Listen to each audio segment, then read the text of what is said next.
आपके साथ मैं अनामिका अजय मिश्रा।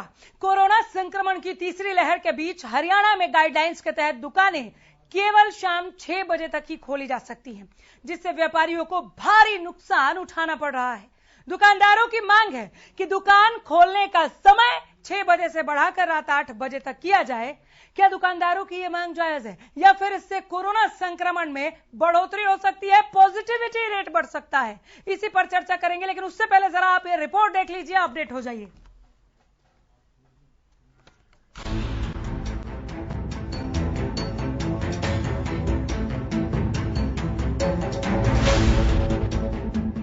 प्रदेश के व्यापारी गुस्से में हैं। एक तरफ जहां कोरोना संक्रमण ने व्यापार को बुरी तरह प्रभावित किया है, वहीं दूसरी तरफ कोरोना गाइडलाइंस और पाबंदियों का बुरा असर इस वर्ग पर पड़ रहा है। इससे पहले कि दुकानदार कोरोना की पहली और दूसरी लहर के घाटे से उबर पाते, संक्रमण की तीसरी लहर ने हाल बेहाल कर दिया। सरकारी गाइडलाइंस के मुताबिक प्रदेश भर में दुकानें शाम 6 बजे तक ही खुल सकती हैं। वहीं शराब के ठेकों को रात 10 बजे तक खोलने की अनुमति है। इसे लेकर व्यापारियों में खासा आक्रोश है। व्यापारी इसे नीतियों का दोहरापन मानते हैं। उनका कहना है कि पाबंदियां लगाने में उनके साथ भेदभाव किया जा रहा है। मतलब शराब के ठेके खुले हैं, वहाँ कोरोना नहीं है। रेलवे खुला है, वहाँ कोरोना नहीं है। बस स्टैंड खुला है, वहाँ कोरोना नहीं है। सरकारी जो ऑफिस सारे खुले हैं, वहाँ कोरोना नहीं है। सिर्फ कोरोना व्यापारी की ही दुकान पे क्यों?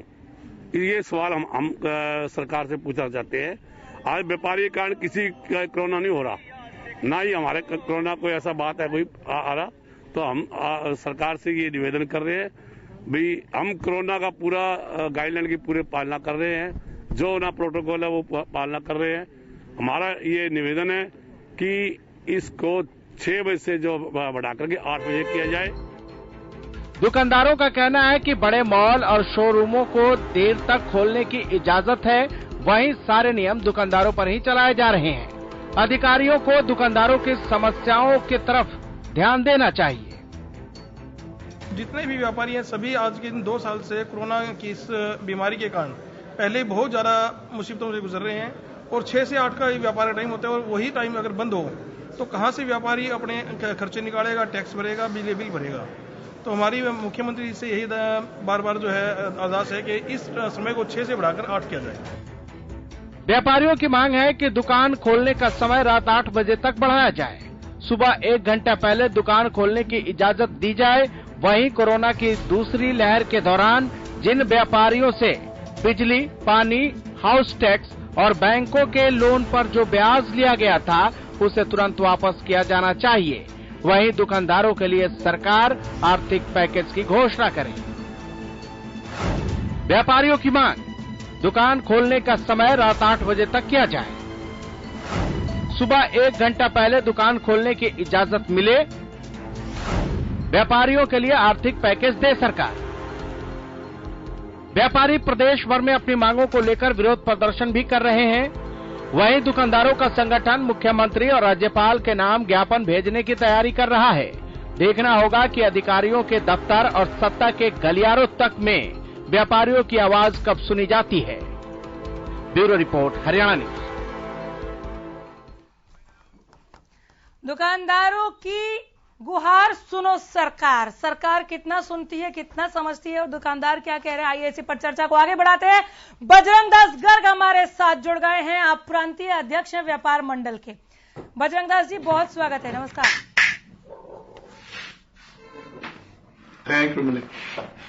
सर, क्या चाहते हैं, 8 बजे तक दुकानें खोली जाएं? देखिए, मैं अकेला नहीं चाहता। प्रदेश का व्यापारी, चाहे रेडी वाला है, चाहे फड़ी वाला है, तो छोटा दुकानदार है या मध्यम वर्ग का दुकानदार, आम व्यापारी ये चाहता है हमारी दुकानें 8 बजे तक खुले। सबसे मोटी बात ये है, अगर दुकान जल्दी बंद करने से एकदम से भीड़ बढ़ती है, क्योंकि आप देखोगे 5 बजे सरकारी कर्मचारी छुट्टी करके आता है। हाँ।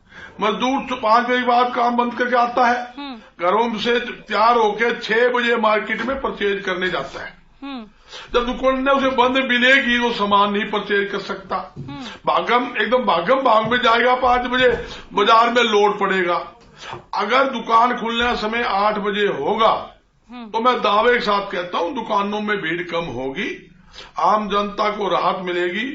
मैडम मैं बताना चाहता हूं, ये रेडी वाले हैं, फड़ी वाले हैं, ये जो उनका काम जो चलता है शाम को ही चलता है बाजारों के अंदर। क्या होता है मार्केटों में, बाजारों में, किनारों में समोसे वाला है, कुलचे वाला है, दही बल्ले पापड़ी वाले, जो लोग हैं वो रेडी लगाते हैं, फड़ी लगाते हैं, उनका व्यापार खत्म हो गया। आके लोग रो रहे हैं, सब्जी वाले, फल वाले रो रहे हैं। उन्होंने क्या बताया, बोला जी हमने माल बनाया 5,000 रुपए का, अभी तो सेल कितनी की, 10,000 की सेल हुई ना जी, सेल हुई 2,500 की, मतलब बाकी 2,500 मेरे नुकसान हो गया। अगर वो सामान अगले दिन बेचता हूं तो बिकता नहीं, खराब हो जाता है, वो उसको फेंकना पड़ता है। बड़ा भारी नुकसान के अंदर आम जनता है। आप देखो ठेके खुले 10 बजे, 10 बजे तो सरकार का आदेश है खुले होने का। शराब तो खुले आम सारी रात बिकती है, और इस रात में तो होम डिलीवरी है। आप फोन कर दो, कोई भी व्यक्ति शराब की पेटी चाहिए, शराब की बोतलें चाहिए, उसको घर बैठे होम डिलीवरी घर सुविधा मिल रही है शराब की। आप पूरे हरियाणा के अंदर ये काम है। ये भी मैं देख रहा हूं, चुनाव है ना पंजाब और यूपी के अंदर, हिसार से शराब यूपी और पंजाब तक सप्लाई हो रही है। लॉकडाउन था, जनता तकलीफ में थी, हॉस्पिटल में लोग मर रहे थे, मगर लॉकडाउन के टाइम भी पुलिस के अंडर कस्टडी में जो पुलिस दारू पड़ी थी वो भी बेच खाई, आपके सामने है। तो मेरी सरकार से अपील है, व्यापारी जो करोड़ों अरबों रुपए टैक्स सरकार को देता है, केंद्र की, प्रदेश की सरकार को चाहिए व्यापारी की समस्या को समझते हुए, आम जनता की समस्या को समझते हुए कम से कम 8 बजे, रात्रि 8 बजे दुकान खोल। सुनी बजरंग दास जी, मैंने आपकी पूरी बात बहुत इत्मीनान से सुनी, और मैं आगे भी अभी आप ही से बात करने वाली हूँ। मेरे पास अभी हाल फिलहाल कोई दूसरा गेस्ट जुड़ा नहीं है, मैं बीजेपी से जवाब जरूर लूंगी, लेकिन अभी आप व्यापारियों का दर्द यहाँ पर रख रहे हैं और सरकार से, अपनी सरकार से मांग कर रहे हैं, या जो आप आखिर में आते आते विपक्ष की भूमिका में चले गए, तो आप विपक्ष की भूमिका में जुड़े हैं अभी हमारे साथ। हमने व्यापार मंडल के प्रांतीय अध्यक्ष को जोड़ा। नहीं, मैं तो व्यापारी हूँ, मेरा व्यापारी की भूमिका में लो मैडम जी। हाँ जी, बोलिए। ऐसी है हाँ मैडम जी, जो मैं बात कर रहा हूँ बिल्कुल गैर राजनीतिक, इसमें किसी प्रकार की कोई राजनीतिक ना तो है ना हमने कभी की। 33 साल से मैं, खैर चलिए सर, मैंने सवाल और पूछ लेती हूँ। सर सुनिए ना, सरकार ने क्या कहा था? सरकार ने कहा था, आपको भी पता है, आप लोगों से तो बात की होगी, नहीं की होगी तो आप बताइएगा। 5 बजे तक पहले दुकानें बंद करने का प्रावधान था, ये आदेश आने वाले थे, लेकिन उससे पहले की ये घोषणा होती, सरकार ने व्यापारियों के साथ बात की और फिर उसे 1 घंटे के लिए बढ़ा दिया गया और 6 बजे तक दुकानें बंद करने की बात कही गई। हम तीसरी लहर की चपेट में आने को थे जब ये फैसला लिया गया। नया दुश्मन तैयार खड़ा था, ओमिक्रॉन। तो क्या ये बहुत ज्यादा जरूरी फैसला नहीं हो गया था क्या? थोड़ा सा अगर इस पर भी अगर आप अपनी बात रखें तो, मतलब उस वक्त जब ये फैसला लिया गया तब ये बहुत ज्यादा जरूरी नहीं लग रहा था क्या? दूसरी लहर में हमने बहुत तांडव देखा है कोरोना का, उसको ध्यान में रखते हुए। बजरंग जी। मैडम जी, ये बिल्कुल आपने अच्छा सवाल कर लिया। जहां तक 2 लहर देश की जनता ने, देश के व्यापारी ने, उद्योगपतियों ने 2 लहर कोरोना की मार झेला है। आप देखिए, बड़ी शर्म से कहना पड़ता है, 2 लहरों के अंदर व्यापारियों के, उद्योगपतियों के करोड़ों अरबों रुपए का नुकसान हुआ। बंद दुकान, बंद फैक्ट्री का बिजली का बिल, पानी का बिल, हाउस टैक्स, बैंकों को ब्याज तक हमने भरे। प्रधानमंत्री जी ने कहा 20 लाख करोड़ रुपए का आर्थिक पैकेज मैंने भेज दिया है। 1 रुपया भी किसी व्यापारी को देश के अंदर आया हो या किसी प्रदेश के व्यापारी को मिला आपके सामने? जब हमारी दुकानें बंद थी, हमारी फैक्ट्री बंद थी, तो आप बिजली बिल किस बात का ले रहे हो? हाउस टैक्स किस बात का ले रहे हो? जब बैंक का ब्याज आप ले रहे हो, आपने किसी प्रकार का 1 रुपए की राहत देने की बात नहीं करी। दूसरी बात, आपने कहा भी कोरोना की तीसरी लहर आ रही है।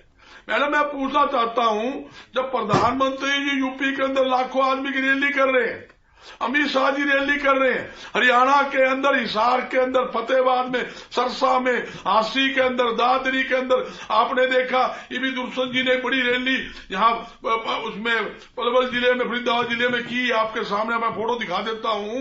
वहां तो कोरोना नहीं आता, ठेकों में कोरोना नहीं आता, व्यापारी की दुकान में ही कोरोना आता है क्या? ऐसी क्या दुकानों के अंदर एक दुकान मान लो मेरी 2 बाई 30 की है या हमारी 12 बाई तो 13 बाई 40 की है, कितने अंदर कस्टमर घुसोलेंगे हम? और हम मास्क भी लगा रहे हैं, सैनिटाइज भी कर रहे हैं, दुकान के आगे सामान भी धरा हुआ। वो आप कर रहे हैं और दुकानदार कर रहे हैं, मैं इसका खिलाफ नहीं हूँ। हाँ बिल्कुल आपकी बात जायज है कि एक और फैसला जरूर इस पर होना चाहिए या थोड़ी देर के लिए जरूर सरकार को सोचना चाहिए कि चूंकि ग्राफ अब नीचे की तरफ जा रहा है, कोरोना का मामले कम हो रहे हैं, तो अब थोड़ा सा और समय बढ़ा दिया जाए। मैं इससे इत्तेफाक रखती हूँ आपकी बात को लेकर, लेकिन चूंकि रैलियां हो रही थी और लोग रैलियां कर रहे थे, आप लोग भी तो जा रहे थे, कांग्रेस नहीं जा रही थी क्या विपक्ष आपके समक्ष के नाम पर? तो ये तो बच्चों वाली बात हो गई सर कि तूने मास्क नहीं पहना तो मैं भी मास्क नहीं, ये वाली बात नहीं होगी ना कि इसे ध्यान में रखते हुए कि आप रैली कर रहे हैं तो हमें दुकानें खोलने की छूट दीजिए। शराब के ठेके वाले सवाल को मैं समझ रही हूँ कि उसे क्यों 10 बजे तक खोला जा रहा है जब दुकानें 6 बजे बंद करने के लिए अनाउंसमेंट हुई है। ये सवाल होते हैं पूछने वाले, लेकिन बीच बीच में आप 1-2 सवाल ऐसे कर जा रहे हैं जो बिल्कुल नागवार गुजर रहा है हमारे साथ। मैं आ रही हूँ, नहीं ऐसे नहीं होता प्लीज। बजरंगा जी, अमित तिवारी हमारे संवाददाता जुड़े हुए हैं। अमित थोड़ी देर और इंतजार कीजिए, मैं आ रही हूँ आपके पास। सिरसा का हाल हमें बताएंगे।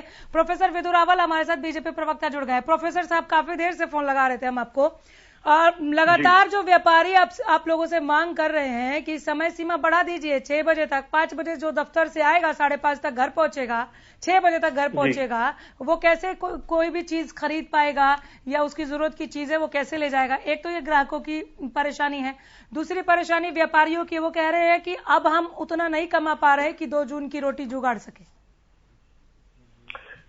देखिए, कोरोना ने सभी के जीवन पर प्रभाव डाला है और अभी जो पिछले 2-3 दिनों से आंकड़ों के अंदर जो गिरावट आई है, यह निश्चित तौर पर उस संभावना की तरफ जरूर बढ़ रहे हैं हम लोग कि थोड़ी सी ढिलाई और दी जा सकती है। ये जायज मांग है इनकी, ऐसा कहना। लेकिन जब कोरोना की तीसरी लहर पीक पर थी उस समय तो ये संभव नहीं था। हाँ, ये जरूर बात है कि दिन में शराब के ठेकों का बिजनेस जो है वो ज्यादा नहीं रहता, वो एक टाइम आधारित बिजनेस है। इस नाते जरूर उनको जो है रात को 10 बजे तक की छूट दी गई थी, लेकिन प्रत्येक दुकान को उस प्रकार की छूट की बात करें तो बाजारों से भीड़ तो कभी कम ही नहीं हो पाएगी। हमें जान भी बचानी है और जहान भी बचाना है। बिल्कुल। तो उस नाते से ये कोई प्रशासनिक निर्णय नहीं है, ये एक एक्सपर्ट पैनल जो है उसने जिस प्रकार की सजेशंस दी कि कम से कम 14 घंटे का एक साइकिल जरूर टूटनी चाहिए। शाम को 6 बजे से सुबह 8 बजे तक अगर दुकानों तक कोई नहीं पहुंचता है तो वो साइकिल एक जो है टूट जाती है। तो इस नाते से ये एक्सपर्ट पैनल ने दी हुई रिकमेंडेशंस को केवल फॉलो किया गया था। अब जैसे आंकड़े कम हो रहे हैं तो अभी इन मांगों पर विचार करेंगे और कोविड प्रोटोकॉल्स में ढिलाई की जहां तक बात है तो ढिलाई भी करेंगे, विचार करेंगे। चलिए बजरंग दास जी, अब तो मुस्कुरा दीजिए, आपकी बातों पर विचार करने की बात कह रहे हैं प्रोफेसर विदु रावल, सरकार सोच रही है। धन्यवाद डॉक्टर साहब का, धन्यवाद आपका, चैनल का भी धन्यवाद। जो अच्छी बात तो हम स्वागत करेंगे। सरकार कोई अच्छे निर्णय लेगी, व्यापार मंडल उसके साथ है, उसके निर्णय का हम स्वागत करेंगे। यही तो मैं आपको थोड़ी देर पहले यही कह रही थी। क्या है, देखो जब फैसला लिया गया उस वक्त हमारे सामने तीसरी लहर का डर था, दूसरी लहर में हमने बहुत कुछ और बहुतों को अपनों को खोया, हमने कोरोना में मौत का तांडव देखा, तो उस वक्त वो फैसला लिया गया था। उस फैसले को आप आज इस वक्त में जिस तरह से बोल रहे हैं, आज सरकार सोचने को तैयार है, आपकी नाराजगी तो 2 मिनट में दूर करने को तैयार है। मैं लौट रही हूँ आपके पास। अमित तिवारी, सिरसा में क्या हालात है, यहाँ का व्यापार मंडल क्या कह रहा है? जी बिल्कुल अनामिका, दूसरे व्यापार मंडल की तरह ही सिरसा में भी व्यापारियों ने आज उपायुक्त से मुलाकात की। जयवीर यादव एसडीएम हैं, उनसे मुलाकात की और एक मेमोरेंडम जो है वो राज्यपाल और मुख्यमंत्री के नाम सौंपा और यही मांग उठाई कि बाजारों का समय जो 6 से बढ़ाकर 8 बजे तक कर दिया जाना चाहिए, क्योंकि जो छोटे और मंझोले दुकानदार हैं उनकी जो ग्राहकी पर काफी असर पड़ता है। हालांकि अगर मैं सिरसा की बात करूं तो केसेस जो है वो बहुत ज्यादा कम नहीं हुए। अभी भी जो है करीब 150 से 200 के बीच में जो है वो लगातार रेशो केसेस का आ रहा है। हालांकि पिछली दूसरी लहर की अपेक्षा इस बार तीसरी लहर जो है वो थोड़ी सी कमजोर है। उसमें माइल्ड सिम्टम आते हैं, कुछ दिन बीमार रहता है, 2-3 दिन बुखार रहते हैं हालांकि, और कुछ वैक्सीनेशन का भी प्रभाव है। लेकिन अगर सर्दी को देखते हुए बाजारों की बात करें तो काफी जो व्यापारी तबके के लोग हैं वे इस निर्णय से अंदर से प्रसन्न जरूर है, क्योंकि 6 बजे के बाद वैसे भी ग्राहकी सर्दी की वजह से कम रहती है। अगर कुछ दिन और व्यवस्था चलेगी तो चल सकती है। हालांकि व्यापारियों की जो व्यापार मंडल है उसकी लगातार यह मांग है, और आज जैसा मांग पुरजोर ढंग से उठाई भी गई है। स्कूलों की ओर से भी यही, प्राइवेट स्कूल संचालकों की ओर से मांग उठाई गई, कोचिंग सेंटरों की ओर से मांग उठाई गई। तमाम लोग मांग उठा रहे हैं, लेकिन आज जैसे शिक्षा मंत्री का बयान आया कि अभी कोरोना की स्थिति देखनी होगी, तो तमाम अभी समीक्षाएं चल रही है, उसी के आधार पर फैसले लिए जाएंगे। मांग सभी लोग कर रहे हैं, अनामिका सिरसा में भी, कि इस प्रकार की व्यापारी अपनी छूट की मांग करें, स्कूल संचालक अपनी मांग करें। डिबेट में 2 से 3 बार कांग्रेस ने हालांकि बोल दिया। आज बजरंग दास जी यहाँ पर व्यापार मंडल के प्रांतीय अध्यक्ष बनकर बैठे हैं, लेकिन 2-3 बार बोल चुकी है कांग्रेस इस डिबेट में कि रेहड़ी फरी वालों को नहीं सुना सरकार ने, उनको बहुत परेशान करने का काम किया है। 6 बजे लॉकडाउन लगाकर 6 बजे उन्हें घर वापस भेजकर। अभी आप कह रहे हैं सब्जी विक्रेताओं का आपने जिक्र किया कि अभी ठंड की वजह से वैसे भी 6 बजे के बाद ग्राहकी ना के बराबर होती है, बहुत कम लोग आते हैं, तो थोड़ी दिनों तक और ये व्यवस्था चल सकती है ना? तो कांग्रेस को यहाँ चुप हो जाना चाहिए कि रेहड़ी फड़ी वालों को बहुत ज्यादा परेशानी हो रही है। क्या ऐसा है ग्राउंड जीरो पर, सिरसा में कम से कम? अगर सिरसा की बात करें तो अनामिका सबसे बड़ी बात है कि रेहड़ी संचालकों को और छोटे जो जहां कम भीड़ होती है उन स्थानों को नहीं छेड़ा जा रहा प्रशासन की ओर से। पुलिस का डंडा, पुलिस की कार्रवाई उन लोगों पर नहीं चलती है। रेहड़ियां जो है वो 6 बजे के बाद भी उनका समय जो है वो 8 बजे तक लगा रहता है। ऐसी बात नहीं कि उन्हें बहुत ज्यादा टेंशन कम हो गई। जो दुकानदार है उनसे पुलिस का डंडा उन पे नहीं चलता, तो थोड़ी और टेंशन कम हो गई क्या सर? मुस्कुराते हुए बात कीजिए। ऐसे है मैडम जी, आपको हकीकत बताता हूँ, जो भाई साहब ने सरसा की बात बताई, हाँ, वो हकीकत ही बता रहे हैं। 6 बजे के बाद हाँ, पुलिस वाले ना, मैं हकीकत दे रहा हूँ, चलान की कापियां भेज सकता हूँ आपको। अच्छा, 6 बजे के बाद रेहड़ी वालों के, छोले कुलचे वालों के, समोसे वाले को, दही वाले, पापड़ी वाले, सब्जियां, चलान काटे जा रहे हैं। यहां तक कि सरसा क्या मैं बताता हूँ, मैं 3 दिन पहले सरसा था, सरसा में ही मैंने फैसला लिया था। मीटिंग में सरसा मीटिंग की थी, वहां मेरी एक पीसी भी थी, प्रेस कॉन्फ्रेंस भी करके आया था, 2 मीटिंग भी करके आया था, व्यापार मंडल की मीटिंग भी करके आया था। सरसा में ही विरोध था। वहां क्या स्थिति थी, पुलिस वाले दुकानों में घुस के चलान काट रहे थे। जब मैं मौके में मीटिंग कर रहा था तो मेरा जो प्रधान जिसने आज ज्ञापन दिया, हीरालाल शर्मा जी, उनके पास फोन आया, जी प्रधान जी से पुलिस आई हुई है। तो प्रधान जी ने फोन मुझे दिया, तो मैंने मौके पर ही वो सब इंस्पेक्टर से बात की ना, क्या बात है? बोला प्रधान जी मार्क्स नहीं है। अरे यार मार्क्स इसने रखे वो रखे, और 1-2 मिनट सांस लेने वास्ते हटा लिया होगा, इसी के फांसी टूट गई, आप दुकान में घुस गए। तो एसआई ने कहा, बोला सर कोई बात नहीं, मैं चला जाता हूँ। वो विचार चला गया। मैं उसका धन्यवाद भी करता हूँ आपके चैनल के माध्यम से। मगर ये बताना चाहता हूँ, ये तो दुकानों के अंदर घुस के चलान काटे जा रहे हैं। सरसा की तो प्रॉपर आपको बता रहा हूं, और मैं तो सरसा का दुकान के फर्मों के नाम दे सकता हूं। हिसार के अंदर जगह जगह रेहड़ियां, ग्रीन पार्क का आगे रेहड़ियां, सब्जी मंडी, तेलियापुर। आज जब ज्ञापन मैंने खुद दिया, हिसार के अंदर रेहड़ी आ रहे प्रधान, दोनों रेहड़ियां, मैं सर जवाब दोनों प्रधान मौजूद थे, वो रो रहे थे। मैडम प्लीज 1 सेकंड सवाल है। ये उनकी बिक्री जो होती है, या तो रेहड़ी वालों की सुबह होती है या होती है शाम को बिक्री उनकी, सब्जी वाले की। आप चेक करवा लो आप। तो शराब के ठेके की तर्ज पर इनके लिए भी सोचा जाना चाहिए था। प्रोफेसर साहब जवाब दे दीजिए। प्रोफेसर साहब जवाब दीजिए। हाँ, देखिए, बजरंग दास जी एक बहुत बड़े व्यापारी नेता हैं और पार्ट टाइम कांग्रेस के प्रवक्ता भी हैं, लेकिन मेरी उनसे एक शिकायत जरूर है, और मेरी शिकायत ये है कि वो व्यापारी संगठन के प्रांत के बहुत पुराने अध्यक्ष हैं। हम बचपन से सुनते आए हैं कि बजरंग दास गरग जी व्यापारी संगठन के व्यापार और उद्योग मंडल के अध्यक्ष रहे हैं। आपका भाई, तो डॉक्टर साहब आपका भाई है, आपके साथी है। जी जी, मेरे भाई, मेरे साथी। आपको व्यापारी संगठन के इतने बड़े नेता होने के नाते व्यापारियों की जान की सुरक्षा की भी तो चिंता होनी चाहिए। ये जो सुपर स्प्रेडर बनकर लोग जो हैं, जो इन साइकिल्स को टूटने नहीं देंगे, तो सबसे ज्यादा जो नुकसान होगा, जो सबसे ज्यादा इंफेक्शियस जो टारगेटेड लोग होंगे वो व्यापारी ही तो होंगे। अगर व्यापारी सुरक्षित ही नहीं रहेगा, स्वस्थ ही नहीं रहेगा, तो व्यापार कैसे करेगा? इसकी भी तो चिंता आपको करनी चाहिए। देखिए, opposition just for the sake of opposition is never good. हमें एक स्वस्थ लोकतंत्र में ये 6 बजे तक की इनकी बात है। हॉकर्स को नहीं रोका जाता कभी भी। कहीं पर अगर कोई आइसोलेटेड तौर पर अपनी रेहड़ी लगाकर खड़ा है, उसको नहीं रोका जाता कभी भी। अगर कोई मंडी के तौर पर खड़ा हुआ है या बाजार में खड़ा हुआ है, उसको रोका जाता है। रही बात पुलिस को धमकाने की, आप बहुत अच्छे नेता हैं, लेकिन पुलिस भी तो आपके और हमारे सहयोग के लिए है, नहीं तो लॉ एनफोर्समेंट एजेंसी कौन सी हो गई? अगर आप इस प्रकार से आप अपने कद का इस्तेमाल करके, अपने प्रभुत्व का इस्तेमाल करके सब इंस्पेक्टर लेवल तक के अधिकारियों को धमकाने लगेंगे, ऐसा आपने एक नेशनल टीवी पर अभी भी स्वीकार किया है। धमकाया नहीं मैंने रिक्वेस्ट करा डॉक्टर साहब, मैं धन्यवाद भी किया है आपके चैनल पे, मैंने धन्यवाद भी किया उनका, मैंने उनसे रिक्वेस्ट की है, आपके सामने रिक्वेस्ट की है, और मैंने मेरा आपसे निवेदन यह है, धन्यवाद भी किया उन्होंने भी। मेरा आपसे निवेदन यह है, सरकार की तरफ से आपसे निवेदन यह है कि आप थोड़े दिन और इंतजार कीजिए। जैसे जैसे आंकड़ों में कमी आ रही है, जैसे जैसे फिगर्स कम हो रहे हैं, ऐसे ऐसे नए नए प्रोटोकॉल्स भी लाएंगे। अब हम जोन के हिसाब से इस विषय को जोन के हिसाब से ले जाएंगे। जहां पर जोन रेड जोन नहीं है, जहां पर बहुत ज्यादा मामले नहीं आ रहे, वहां छूट दी जानी चाहिए। इस पर तो कल भी एक मीटिंग में विचार हुआ है, तो मुझे लगता है बहुत जल्दी निर्णय भी होगा।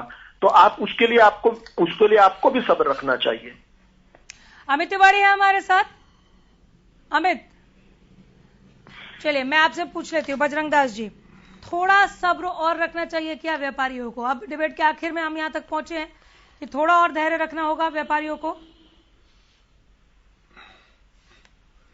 मैडम जी, व्यापारी काफी नुकसान में, ये डॉक्टर साहब को भी पता है। इतना भारी नुकसान में चल रहा है। आज की स्थिति है, बैंकों की किस्ती पूरी नहीं कर पा रहा। बड़े बड़े इंडस्ट्री लगा लो, जो हमारे पानीपत में जो इंडस्ट्री हब है, या हमारे हिसार में है, करनाल में है, गुड़गामा है, फरीदाबाद है, फुटवेयर का जो हमारा हब बहादुरगढ़ के अंदर है, आप तसल्ली करो उनकी हालात क्या है। मैं जो उनकी हकीकत जो लोग मुझे फोन करते हैं सारी रात, भी ऐसी स्थिति चल रही है। आज भी मुझे ज्ञापन पूरे हरियाणा में दिए, ये नहीं कि खाली एक जिले में दिए, पूरे हरियाणा में दिए। यहां तक कि मुख्यमंत्री के निवास स्थान के ऊपर मेरा लड़का खुद जाके 10 आदमी जाके उनसे बात करके, OIT भुवनेश दयाल जी है, उनको भी देखा है। उन्होंने भी आश्वासन दिया है 1-2 दिन के अंदर आपके हक में फैसला हो जाएगा। सीएम साहब से उन्होंने बात की है कि सीएम साहब से बात हो ली है, सीएम साहब ने कहा है अभी कोई बात नहीं, 1-2 दिन रुको, हम इसके अंदर जल्दी ही आपके हक में निर्णय लेंगे। ये मेरा कोई पर्सनली मामला नहीं है, यहाँ कोई जीत की लड़ाई नहीं है, ये जनता की हित की बात है। आप देखिए 2 घंटे दुकान थोड़ी लेट चलेगी तो क्या भीड़ कम होगी? एकदम से आप एक समय कम फिक्स कर दिया, हरेक का भी होता है, दुकानें बंद होनी है, फटाफट सामान ले आओ। जिसने मजदूरी करनी है, सरकारी कर्मचारी 5 बजे छुट्टी करती फटाफट बाजार में भागेगा। जिसने डिस्प्ले सामान कर लिया, कपड़े का शोरूम है, रेडीमेड का शोरूम है, चप्पल का, साड़ी का शोरूम है। जी, आप लोगों की एक मांग थी कि 2 घंटे और एक्स्ट्रा हमें दुकानें खोलने दी जाए, आपको कह दिया गया। आप खुद बता रहे हैं कि सीएम साहब तक बात पहुंच गई है और उन्होंने भी कह दिया कि 1-2 दिन का समय दीजिए, हम इस पर भी काम कर रहे हैं। पहुंच गई, तो आपको तो सराहना करनी चाहिए सरकार की। ज्ञापन देगा ये, हाँ, तो आपको तो सरकार की सराहना करनी चाहिए ना सर। जिस दिन सरकार बिल्कुल करेंगे, इसमें कोई जिस दिन सरकार इसको टाइम बढ़ाएगी, सबसे पहले स्वागत करने वाला बजरंग दास गरग होगा और पूरे हरियाणा के हमारे तो बजरंग दास जी, मामले कब होंगे तो सरकार ने सब्जी, बजरंग जी मामले जैसे जैसे कम होंगे, सख्तियां वैसे वैसे हटनी शुरू हो जाएंगी। ये तो आप भी बेहतर जानते थे ना। नहीं किया। मैडम जी वो लंबा चौड़ा कोरोना नहीं है जो पहले और सेकंड, इस टाइम तो क्या चल रहा है, ये जुकाम ये तो इसके पीक पर जाने और तुरंत डाउनफॉल से पता चला ना सर, पहले से नहीं जानते थे ना, पहले से तो नहीं पता था, पहले से तो नहीं जानते थे ना सर, एकदम पीक पर जाने। अभी सिरसा से आप अपडेट सुन रहे थे, सिरसा से अपडेट सुन रहे थे, अभी भी कोरोना के मामले कम नहीं हुए हैं वहां पर, अभी भी कम नहीं हुए हैं।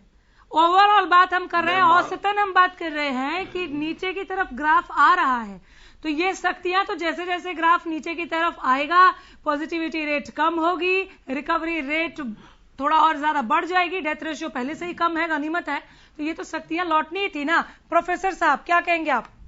मैडम जी प्रोफेसर साहब रुक जाइए, थोड़ा विदु रावल जी को भी बोल लेने दीजिए। हाँ देखिए, जैसे मैंने कहा कि ये कोई हवा में बैठकर डिसीजन नहीं लिए गए हैं, ये एक्सपर्ट पैनल ने जिस प्रकार से 14 घंटे की साइकिल का बात कही थी उसके मद्देनजर ये डिसीजन लिए गए थे। लेकिन जहां जहां पर आंकड़े कम आ रहे हैं वहां पर साथ साथ इस पर भी अब संज्ञान लिया जा रहा है कि क्या वहां पर डिजाइन की जा सकती है। सर आप उस वक्त थे नहीं, मेरे पास वक्त नहीं है, मैं बहुत संक्षेप में जवाब चाहूंगी प्रोफेसर साहब कि आर्थिक पैकेज की भी इन्होंने मांग की है, केवल दुकानों की टाइमिंग को लेकर नहीं, आर्थिक पैकेज की भी मांग की है, उस पर बोल दीजिए। देखिए, सरकार के पास ये बात आई है, ये मांग आई है, हाँ। तो स्थिति का एक बार आकलन करके सरकार जरूर इस पर फैसला करेगी। ठीक है, चलिए आप दोनों का बहुत शुक्रिया। स्थिति का आकलन करके आर्थिक पैकेज पर भी सरकार कोई ना कोई फैसला जरूर लेगी, अभी मांग सामने आई है। बजरंग दास जी दोबारा जुड़ जाऊंगी, फिलहाल यही रुकेंगे, देखते रहिए हरियाणा न्यूज। नमस्कार।